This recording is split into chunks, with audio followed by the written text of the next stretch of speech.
보시면 이거 여기는 내려오거든요. 조정하시면 돼요. 편하게.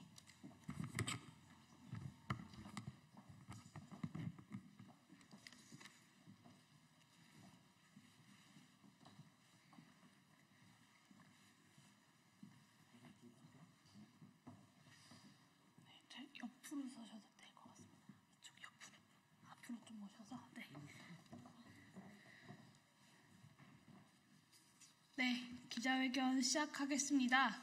네, 기자 여러분 반갑습니다. 기본소득당 대표 용혜인입니다. 오늘 교제폭력 생존자분들과 유가족분들께서 국회를 찾아주셨습니다. 언론인 분들께서도 최근에 계속해서 이어지고 있는 이 교제폭력에 대한 관심이 많으실 텐데요.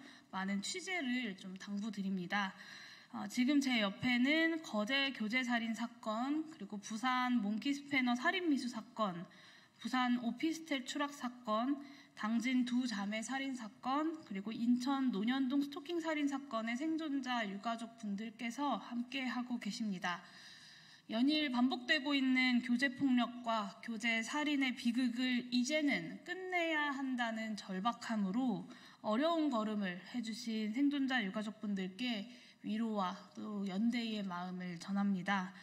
오늘 기자회견은 교제폭력 생존자 유가족분들과 함께 관련 입법의 필요성을 국민들께 전하고자 마련되었습니다.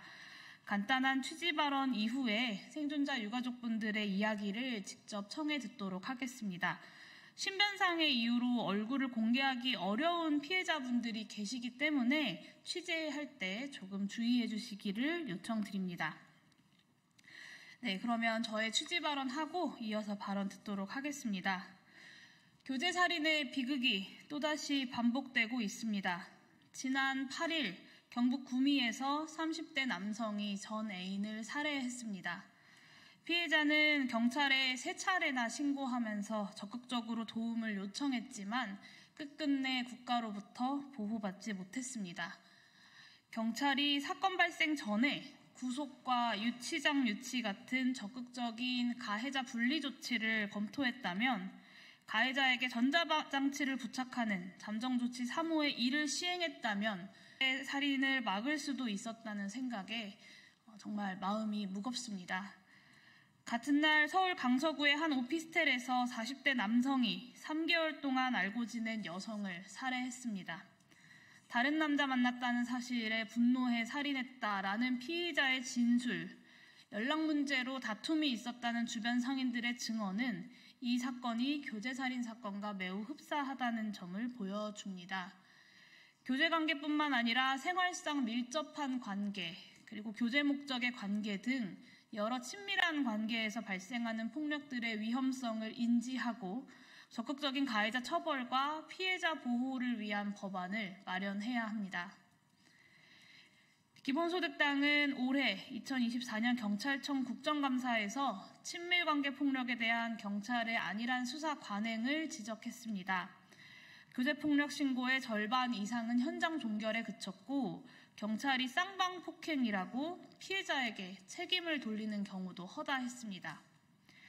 스토킹 처벌법 개정으로 신설된 전자장치 부착 제도는 경찰의 신청률 자체가 2.7%로 낮아서 제대로 활용되지 못하고 있었습니다. 스토킹 가해자에 대한 경찰의 유치장 유치 신청도 전체 대비 10.2%에 불과했습니다. 신고 초기부터 가해자 분리와 피해자 보호가 확실하게 이루어지도록 경찰의 수사 관행부터 바뀌어야 합니다. 앞으로도 행정안전위원회 위원으로서 친밀관계 폭력에 대한 경찰의 이런 수사 관행을 개선할 것을 촉구해 나갈 것입니다. 거듭되는 교제살인 사건 앞에서 국회의 책임을 통감합니다. 2016년부터 지금까지 수차례 교제폭력 관련 법안이 발의가 되었지만 대다수의 법안들이 심사 한 번 없이 계류되다가 임기 만료로 폐기되었습니다. 22대 국회에서도 3건의 교제폭력 관련 법안이 발의되었지만 아직 제대로 된 입법 논의조차 이루어지지 못하고 있습니다. 국회가 조속하게 법안을 심사하고 제대로 된 입법이 이루어질 수 있도록 심도 깊은 논의에 나서야 할 때입니다. 또한 친밀한 관계에 대한 협소한 규정, 미흡한 피해자 보호 조치 등 발의된 법안들이 갖고 있는 한계들도 입법 논의 과정에서 보완할 필요가 있습니다. 더 이상 제도의 사각지대에서 교제폭력으로 목숨을 잃는 일이 없도록 정치가 제 역할을 다해야 할 것입니다. 저와 기본소득당은 교제폭력 피해 생존자 유가족분들의 손을 잡고 내실 있는 교제폭력 관련 법안들을 마련하고자 최선을 다하겠습니다. 네, 이어서 교제폭력 생존자 유가족분들의 말씀을 청해 듣겠습니다. 기자회견문 낭독은 모든 생존자 유가족분들을 대표해서 거제 교제살인 사건의 유족분 그리고 인천 스토킹 살인 사건의 유족분께서 낭독해 주시도록 하겠습니다.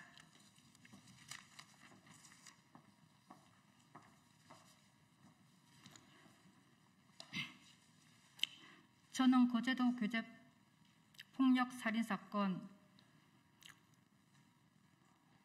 부산 몽키 스패너 살인 미수 사건, 부산 오피스텔 추락 사건, 당진 두자매 살인 사건, 그리고 인천 용현동 스토킹 살인 사건의 피해자의 가족이자 당사자로 이루어진 범죄 피해자 연대입니다. 저는 24년 4월 1일 거제도에서 있었던 거제도 교제폭력 살인 사건의 피해자 이호정의 엄마입니다. 2016년도부터 8년이 넘는 시간 동안 교제폭력 및 살인 사건에 노출된 피해자분들의 보호 조치와 처벌의 문제점을 끊임없이 제기하고 있으나 변한 것이 없습니다. 저희 딸 효정이가 교제폭력으로 세상을 떠난 후 교제폭력법 입법을 촉구하였지만 정부와 국회 어디에서도 아무런 답변도 들을 수가 없었습니다. 그러는 사이 불과 며칠 전인 11월 8일 구미와 서울 강서구에서 또 다른 교제살인사건 피해자가 발생하였습니다. 교제폭력의 생존자이자 유가족으로서 더 많은 교제폭력 피해와 살인이 일어나는 것을 지켜보고만 있을 수 없습니다. 국회가 교제폭력 생존자와 유가족의 마음으로 조속하고 실용성 있는 교제폭력 입법에 나서 주시길 촉구합니다. 앞으로 말씀드릴 내용은 교제폭력의 생존자와 유가족이 실제로 겪었던 일입니다. 교제폭력과 교제살인은 폭력과 협박을 더 이상 참지 못한 피해자의 헤어지자는 말 한마디로 극에 달하게 됩니다. 한때 사랑했던 연인과 헤어지기 위해서는 생명과 안전을 담보로 내놓아야 하는 사회를 살아가고 있습니다. 보호를 받기 위해 경찰에 신고를 한 피해자들은 사망을 하였거나 살인 미수로 살아있어도 살아있지 못하는 하루하루를 보내고 있습니다. 가해자는 피해자를 공권력이 지켜주지 않는 것을 알았을 뿐만 아니라 자신들이 처벌을 받지 않는다는 사실을 아는 순간 피해자들에게 더 잔인하고 대범해지기 시작합니다. 가해자는 피해자를 사랑해서 그런다는 이상한 논리로 갈비뼈를 부러뜨리고 목을 조르고 생명에 치명적인 머리 부위만 공격하고 피해자를 집어던집니다. 이제 그만하라고 말을 해도 지속적으로 전화하고 200통에 달하는 문자를 보내고 피해자의 가족과 주변인을 포함하여 살인하겠다고 협박합니다. 그리고 그 협박은 현실로 이루어지고 있습니다. 가해자는 집으로 찾아와 3시간 넘게 초인종을 누르며 피해자들에게 육체적, 정신적인 고통을 스스럼 없이 안겼고 치밀하게 살인 계획을 세워 30cm에 달하는 회칼로 살인을 저질렀고 피해자가 살고 있는 집으로 찾아가 두 자매를 살해했습니다. 피해자의 부모, 피해자의 어린 자녀가 보는 앞에서 스스럼 없이 살인을 저지르고도 반성조차 없었으며 피해자가 원인을 제공했다며 몇 년 살다가 나오면 된다고 말했습니다. 가해자들은 법정에 서서 억울하다고 말합니다. 피해자들은 가족을 잃은 슬픔을 추스를 겨를도 없이 증거를 수집하여야 하며 대부분의 재판부가 사건 기록을 제공하지 않기 때문에 600만 원에 달하는 변호사 선임비를 써야 겨우 자료 일부를 받을 수 있습니다. 가해자의 진술 내용이나 가해자 측 변호사 의견, 증거 자료를 볼 수 없다면 어떻게 싸울 수 있겠습니까? 재판부는 가해자의 이야기에만 귀를 기울입니다. 피해자와 유가족은 재판부의 당사자가 아니라는 이유로 발언권을 얻기 위해 너무 많은 노력을 해야 합니다.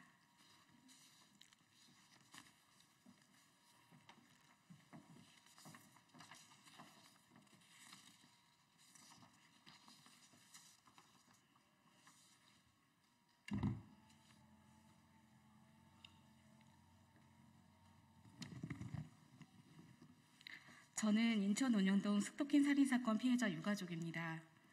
대한민국 국민 여러분, 그리고 국회 입법을 담당하는 모든 여러분, 교제폭력 및 살인은 막을 수 있는 범죄입니다. 그러나 교제폭력 입법 논의는 여전히 국회에서 표류하고 있습니다.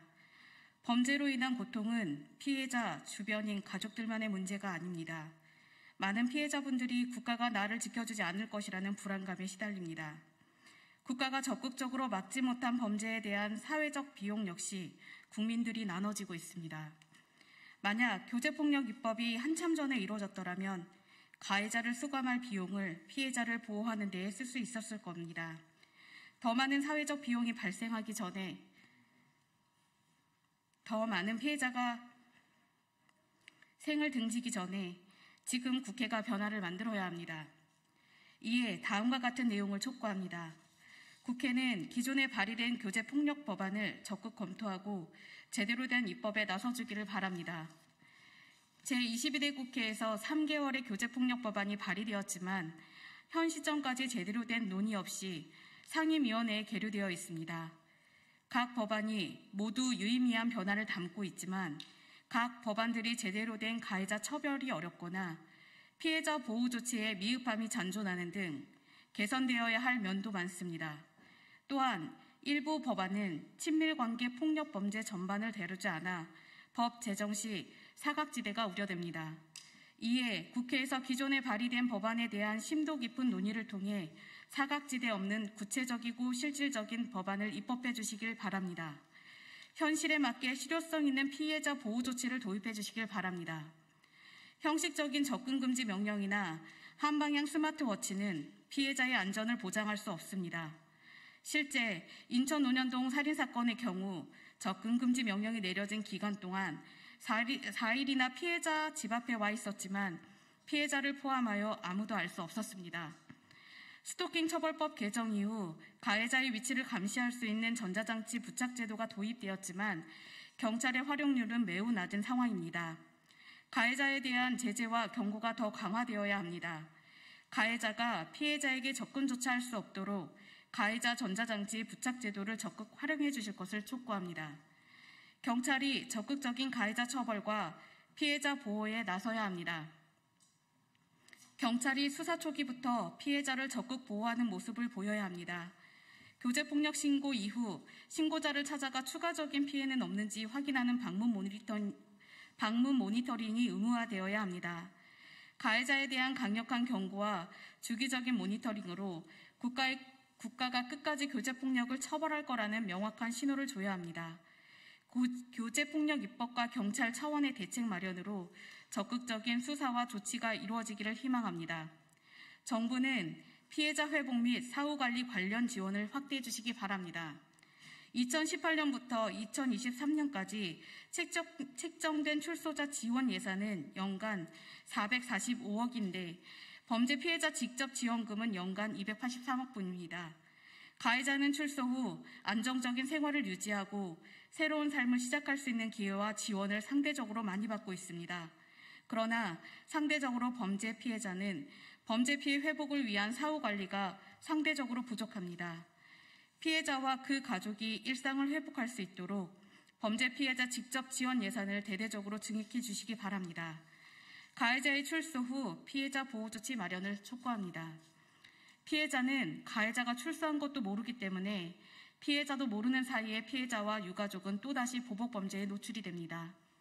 피해자와 가족들이 평온하고 안전한 일상으로 복귀할 수 있도록 고위험 관계성 범죄 가해자에 대한 경찰의 모니터링, 피해자에 대한 신변 보호를 다방면으로 검토해 주시길 바랍니다. 범자 피해자 연대는 교제폭력을 포함한 친밀관계 폭력 법안을 조속히 입법할 것을 촉구하며 제대로 된 법안이 마련될 때까지 끝까지 지켜보고 싸우겠습니다. 감사합니다. 네, 국회가 제대로 된 역할을 해야 한다는 말씀까지 전해주셨습니다.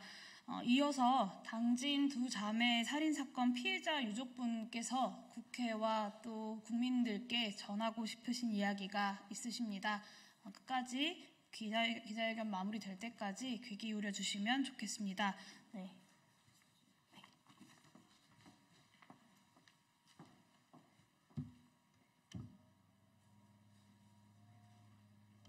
네, 저는 당진 자매 살인사건 피해자 아버지입니다. 자식을 보낸 지도 벌써 4년이 넘었고 지금 제가 이 자리에 선 것은 묻고 싶어서 국회, 입법부에 좀 묻고 싶습니다. 이 나라의 주인이 과연 누구인가? 선거철만 되면 국민이 주인이다 떠들면서 정작 3일에 1명꼴로 살인사건이 일어나고 매일 10명 이상이 피해자가 발생이 되는데 등한시하고 있어요. 이게 과연 입법부를 믿고 저희들이 살아갈 수 있겠는가? 대한민국 국민이 매일 30명 사흘에 한 번씩 죽어나가는 이걸 지켜만 보고 계실 겁니까? 제발 이번 발의에 대해서 적극적으로 검토를 해주시고 국민의 목숨을 지켜주는 좋은 참된 일을 좀 해주시기 국회에 당부드리겠습니다. 저희들은 정말 최선을 다하고 살고 있습니다. 과연 국회에서 저희 국민들, 나라의 주인한테 해줄 수 있는 일이 무엇인가 묻고 싶습니다. 감사합니다. 네, 국회가 해야 할 일에 대해서 묻고 계시는 유족분들의 이 물음에 제대로 답을 할 수 있어야 할 것입니다. 국회가 제대로 응답할 수 있도록 최선을 다하겠습니다. 용기 내서 이야기 전해주셔서 진심으로 감사드립니다. 기본소득당과 범죄피해자연대는 지금 이 기자회견을 마친 후에 교제폭력 입법 방향을 논의하는 비공개 간담회를 가질 예정입니다. 교제폭력 생존자와 유가족 그리고 전문가분들의 이야기를 경청해서 촘촘하고 또 실효성 있는 교제폭력 관련 입법이 이루어질 수 있도록 최선을 다하겠습니다. 또 언론인 여러분들의 많은 보도와 취재 그리고 관심을 부탁드립니다. 이상으로 기자회견 마치도록 하겠습니다. 감사합니다.